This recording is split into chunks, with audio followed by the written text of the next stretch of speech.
Hi, those who are arriving. Good evening for those who are in an evening. Good afternoon for those who are in an afternoon. Yes, I'm in Brazil, so as it is an international event, some people I know they are coming from Europe, from the north part of the world, and then from the south part. So it's good to see you all here. Actually, I don't see anybody, but I just know that there's somebody is there.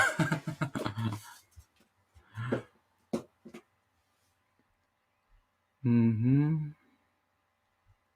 Yes, let's see. 3 minutes. There is a countdown.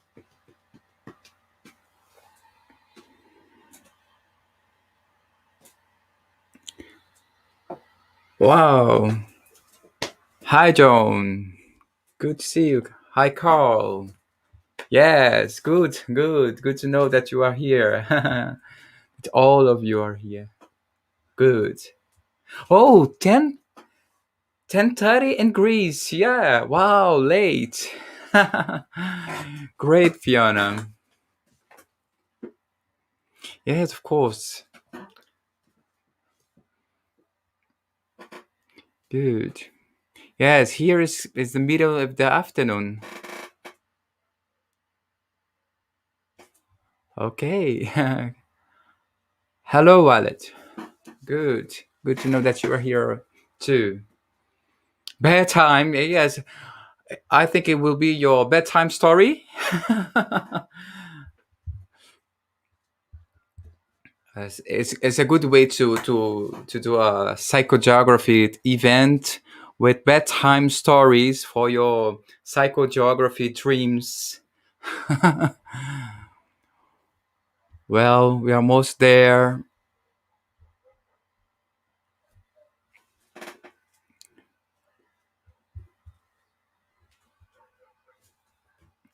Yes, I'm in the middle of my afternoon, 4:30, almost 4:30 p.m. Well,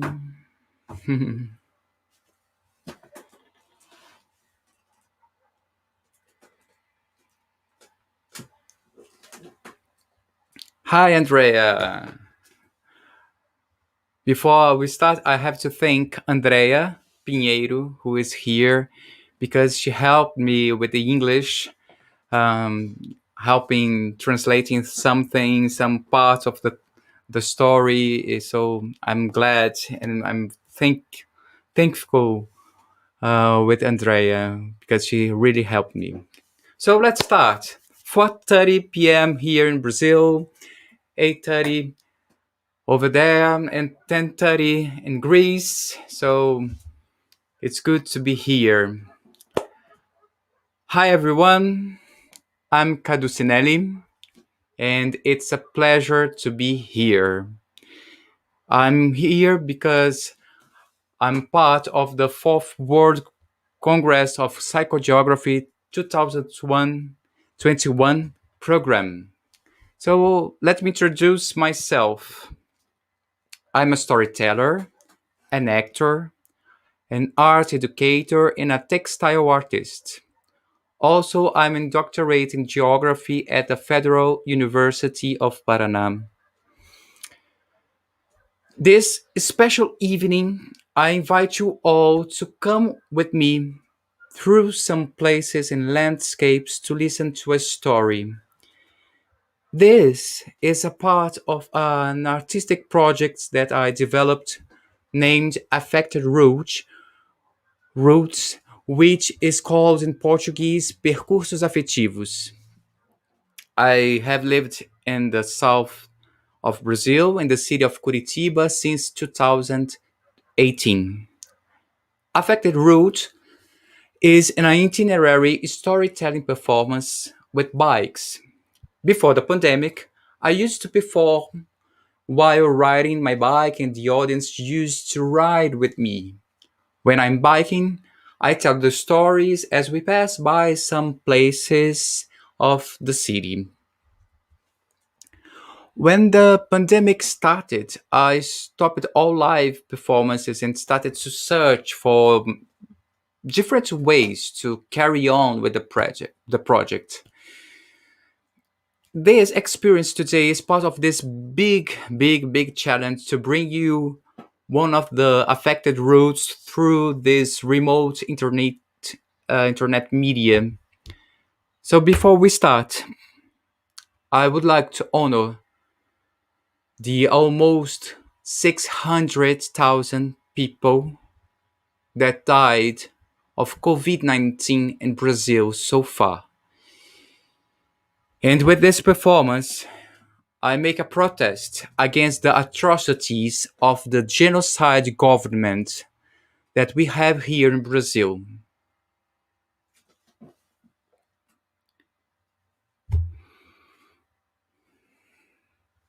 Now we can start it.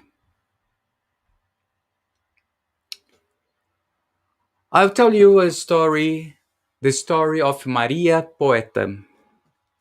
Poeta, which in English means the poet. So my character is Maria Poeta. Maria Poeta passed through General Osório Square from at least Monday to Saturday. She just didn't show up there on Sundays when she didn't have to work. The clock was her reference point when she came down from Rui Barbosa terminal bus to walk across Osório. The clock there would tell her if she was late, early, or in time. From there, she was just 2 more minutes before her mistress house, who lives in the Nerby in Batel, a neighborhood downtown. Maria Poeta was a house cleaner. She worked to support her family, her sons, daughters, her grandchildren, and the children of others. Adding with the income of her husband, João Pedro, they always lived on the edge of what is known as the minimum. Despite her tiredness, Maria Poeta said she was a happy woman.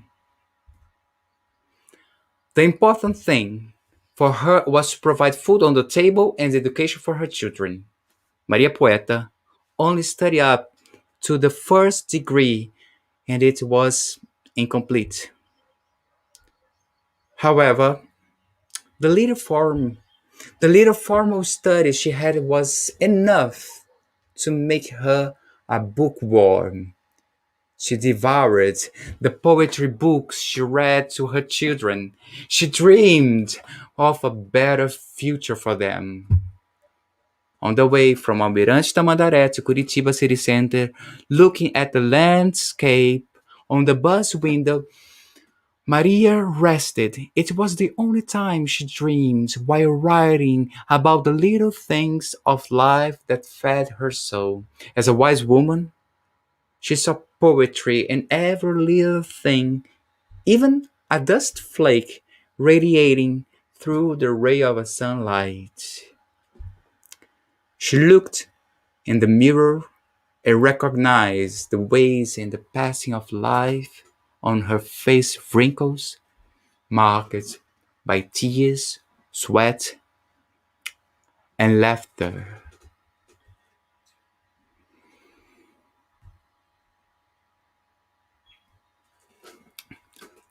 One day, one day, she was early for work and decided to stop at the clock. Those days were heavy. The lightness she had found sometimes had dissipated that day. She looked around and felt that something was wrong. Her mistress. The mistress was complaining about her work. Maria, stop being distracted and focus on your work because you're not taking care of it. Are you getting old? Are you going to retire? Maria tried to answer. It's not distraction, madam. It's poetry. It's my salvation. But she ended up saying, "Okay, madam, all right. It's no big deal. It's not big deal. I'm going to keep an eye out." But that early morning, Maria stopped under the clock. The despair of the day was burning inside her chest, her throat dried, her eyes overflowed, and she wondered why and how she could endure so much mistreatment and abuse. A half cry came in immense silence, so hard that it made her bowels vibrate. She realized that no one was there. Today, I'm going to do it differently. Today, I'm not going to be Maria, the maid. No, no, no, no. Nobody will domesticate me today. Today, I will be Maria Poeta. Maria Poeta. And she took her notebook filled with poetic sketches of all the landscapes she saw on the bus window and started writing and walking too. And she wrote and walked. She wrote and wandered between the lines of the notebook. She walked around with her pen, writing her footsteps.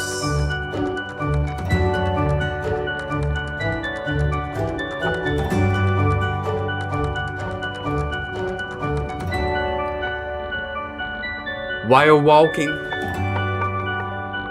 Maria liked to observe the movements of the corners of Osório.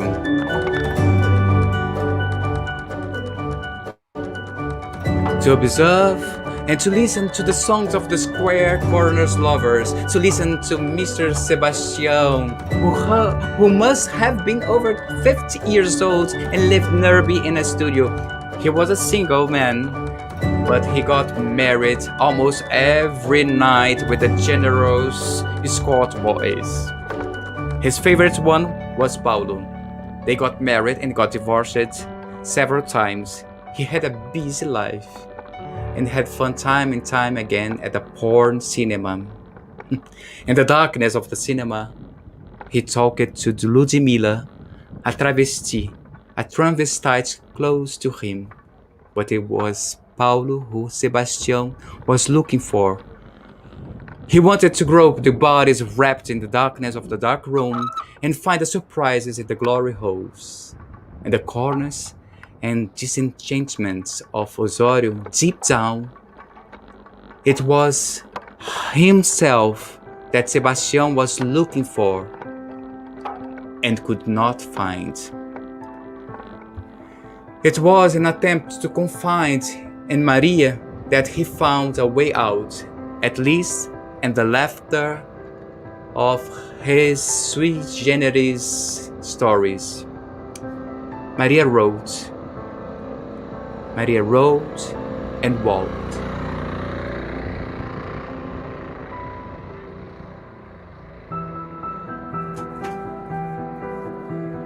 She could write and write and remember.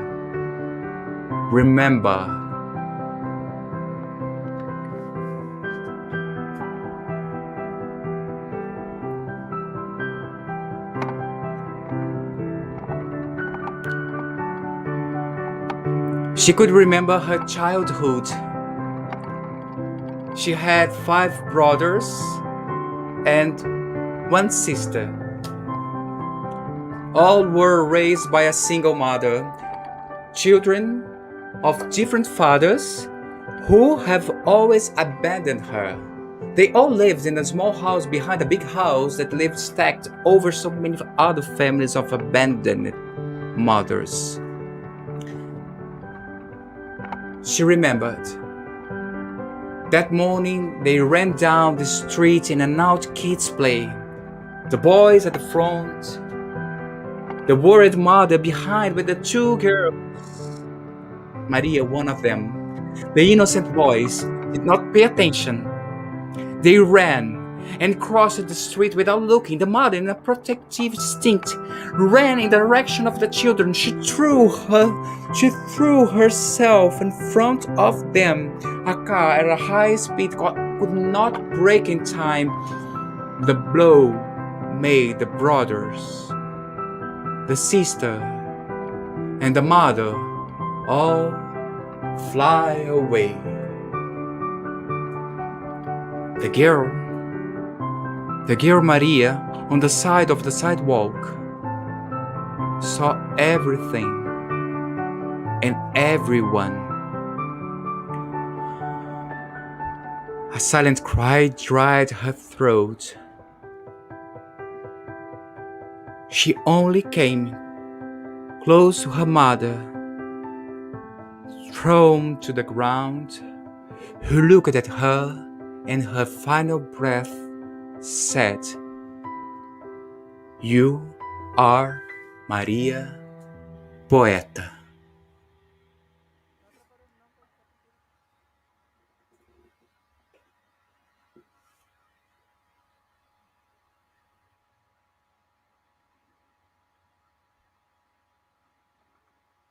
You are Maria Poeta.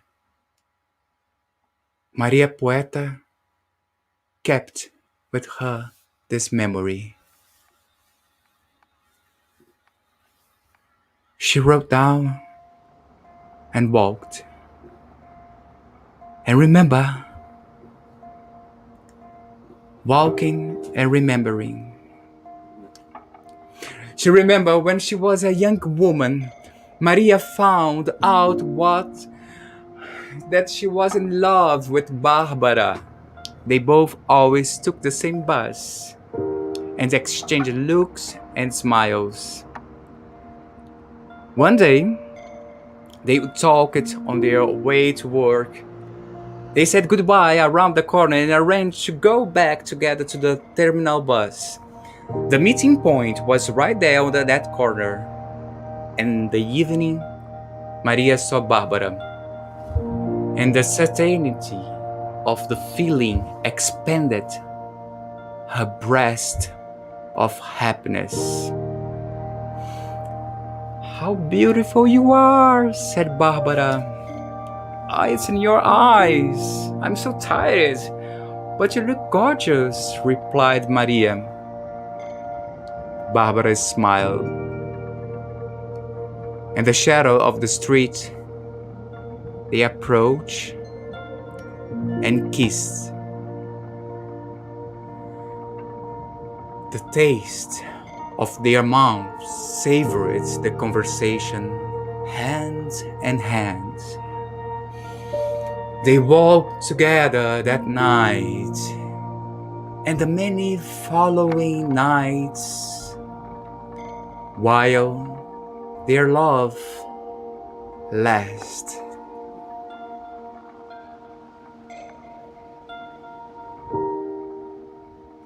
Barbara, Barbara, Barbara.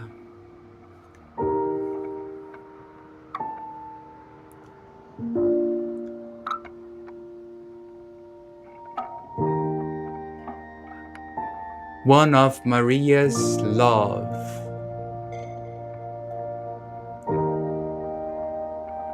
Barbara.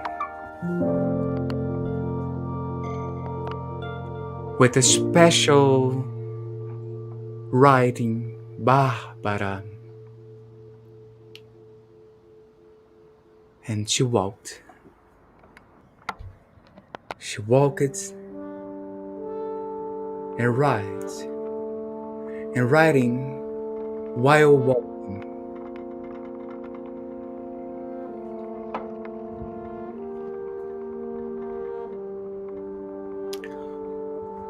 Maria was married with João, and I'll tell you who was João. João, a man from the northeast of Brazil, came from the province of Paraíba. When he arrived in Curitiba, João didn't have a house of his own. He paid with great difficulty rented a small property in a housing complex in Almirante Tamandaré, in the metropolitan region near Curitiba. João carried his trade in his name. João is João Pedro. He carried Pedro, rock, in his name. João Pedro was a bricklayer. He worked building with his own hands the houses for others throughout Curitiba, especially in the new ventures in the wealthy areas. João had been married to Maria for many, many years. How many houses, towers, buildings has João built? How many landlords will remember João and his work? João's blood and sweat, mixed with the cement and concrete, seated the buildings that cut through the city's landscape.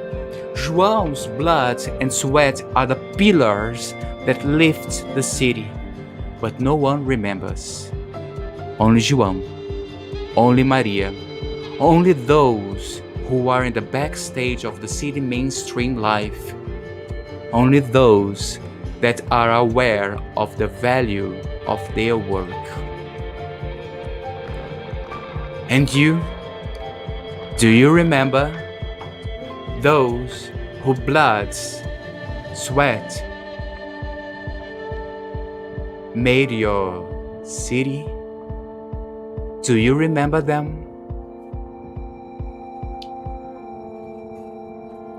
Do you remember them? A big question wrote down in the notebook of Maria. Do you remember them?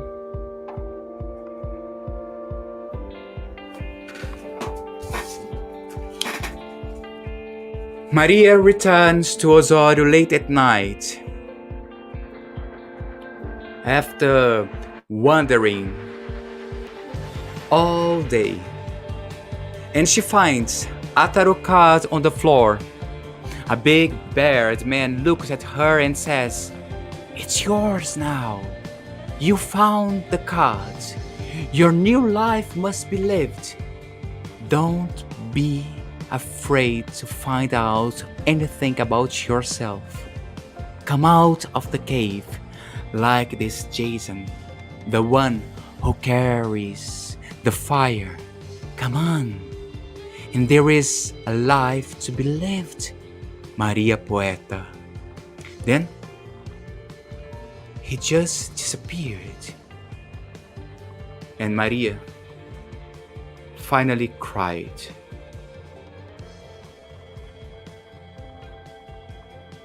She finally cried.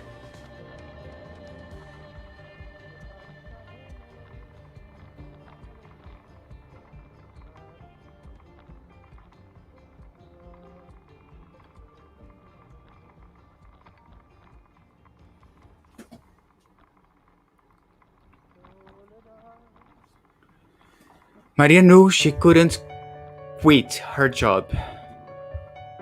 But from that day on, she would not stop writing in her notebook. Maybe she was going to find another house to work for. Perhaps she knew that abuse was no longer accepted. At the bus terminal, life never ends, day or night. Day or night. Before returning home, she went to the small shop of Francisco, her son, who carries in his name the name of a river that his father João loved and can still keep the memory of the water embracing him. When she finally met Francisco, she told him about her different day, her wanderings and decisions. He carefully listened to her. Then the father, João Pedro, arrived, and together the three of them took another bus and another day of their lives.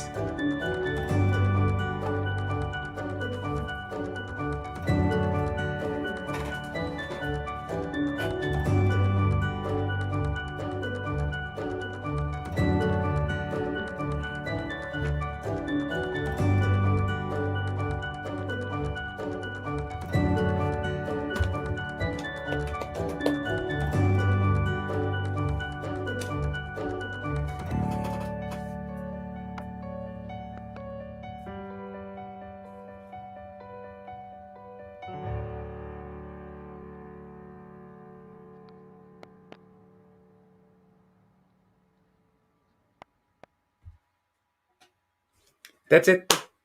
Thank you so much.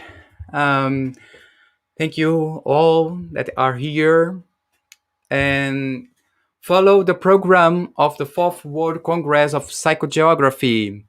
Thank you. And there are a lot of things, a lot of sections to see tomorrow of talks and about psychogeography, some experience that people will share with us. So thank you so much, everyone that is here. And again, I have to thank Andrea. Thank you. Oh, all my friends. Thank you. Thank you. Good to see you all. So take a look at the program of the Fourth World Congress of Psychogeography. And for those who are in the Congress, we have a chat in the Zoom room. Thank you. Bye bye.